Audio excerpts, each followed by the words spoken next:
आदर है।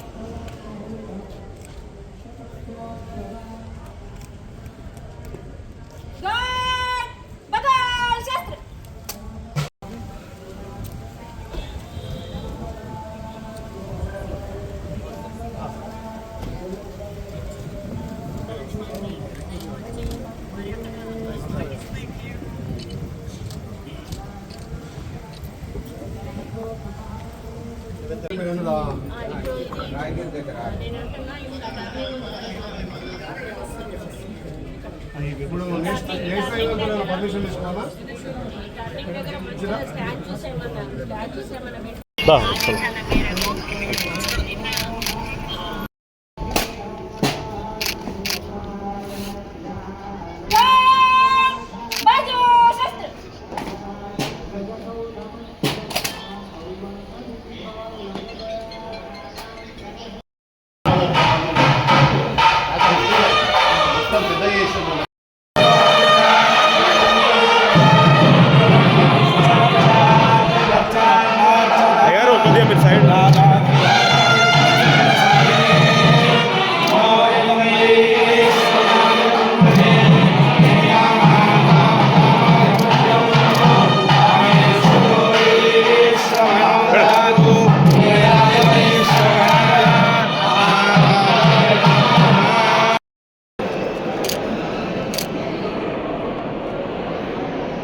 ప్రకాశనా కొద్దిగా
ఓం నమః నమస్కారం చేసుకోండి.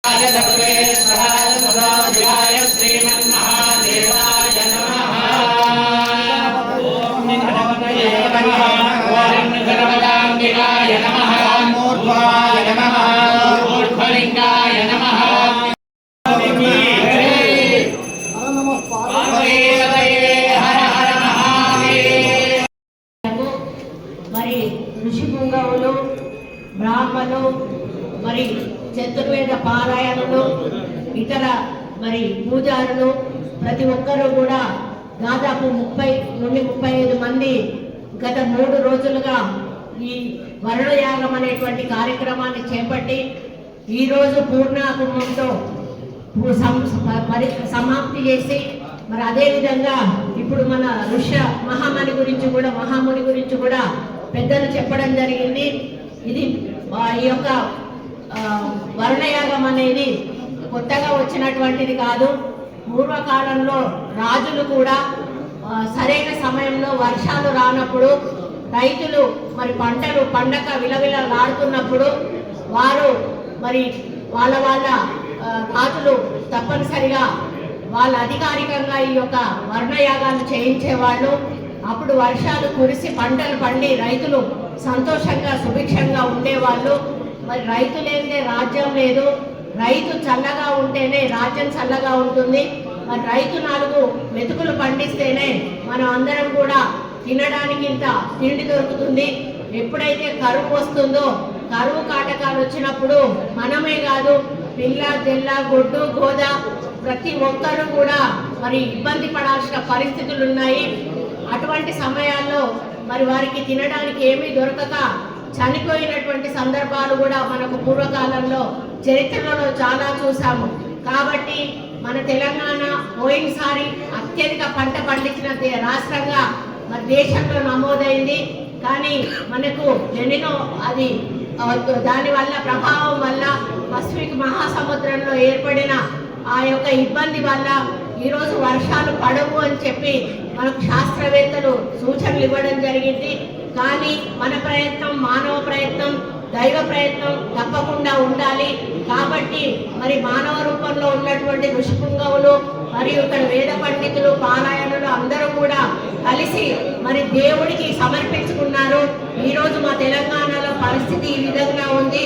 మీరు కానీ మేము చేస్తున్న వరుణయాగాన్ని మెచ్చి వర్షాలు కురిపిస్తే మేము మా తెలంగాణ ప్రాంతము, మా తెలంగాణ రైతులు చల్లగా ఉంటారు.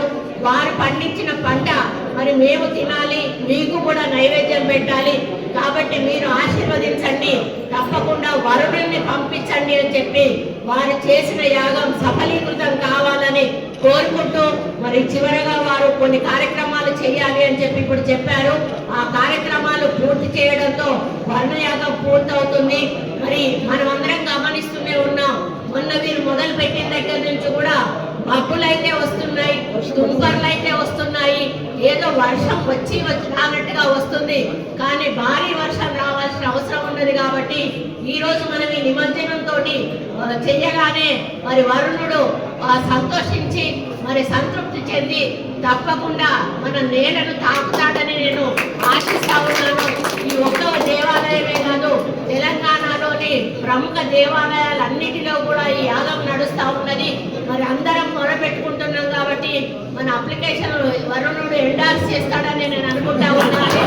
కన్సిడర్ చేసి మాకు భారీ వర్షాన్ని ఇచ్చి మా రైతులకు కావలసిన నీటినిచ్చి చెరువులు నింపి మరి వారు మళ్ళీ మీకోసం ఎదురు చూడకుండా మరి చూడాల్సిన అవసరం ఉందని వారికి విజ్ఞప్తి చేస్తూ వరుణుడిని రావాల్సిందిగా వారిని కోరుకుంటూ మరి మీ యాగ ఫలితం ఇక్కడ వచ్చిన పెద్దలందరికీ కూడా గత 3 రోజులుగా జల దిగ్బంధం చేసి మరి అదేవిధంగా శివుణ్ణి కూర్చోబెట్టి మరి మీరు కూడా లోపలే ఉండి 3 రోజులు ఎంతో నిష్ఠతో మీరు యాగం చేయడం అనేది మిమ్మల్ని అందరినీ కూడా, ఎందుకంటే మీరు పెద్దవాళ్ళు, మిమ్మల్ని మరి ఏమి చెప్పాలో నాకు తెలియట్లేదు. మీ గొప్పతనానికి నేను తల వంచి నమస్కారం చేస్తూ మరి మీరు చేసిన ఈ యాగ ఫలితం తప్పకుండా మరి ఫలితాన్ని ఇవ్వాలని కూడా కోరుకుంటూ మా ఈవో గారు కూడా ప్రత్యేకంగా వారు కూడా చాలా 3 రోజుల నుంచి కూడా ఇక్కడే ఉంటున్నారు అని తెలిసింది.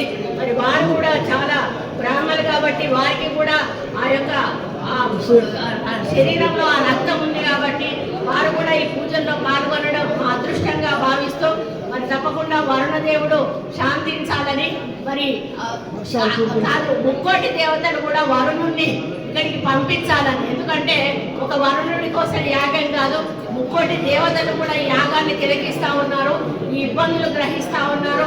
కాబట్టి మీరందరూ కూడా ఎట్టి పరిస్థితుల్లో వరుణుణ్ణి మా దగ్గరికి పంపించి శాంతింపజేసి మా దగ్గరికి పంపించాలని కోరుకుంటూ మరి మీ పెద్దలందరికీ కూడా పేరు పేరున ఈ యాగం జరిపించినందుకు నా హృదయపూర్వక కృతజ్ఞతలు ధన్యవాదాలు తెలియజేసుకుంటూ దేవాదాయ శాఖ తరఫున సెలవు తీసుకుంటా ఉన్నాను. కృతజ్ఞతలు. Thank you.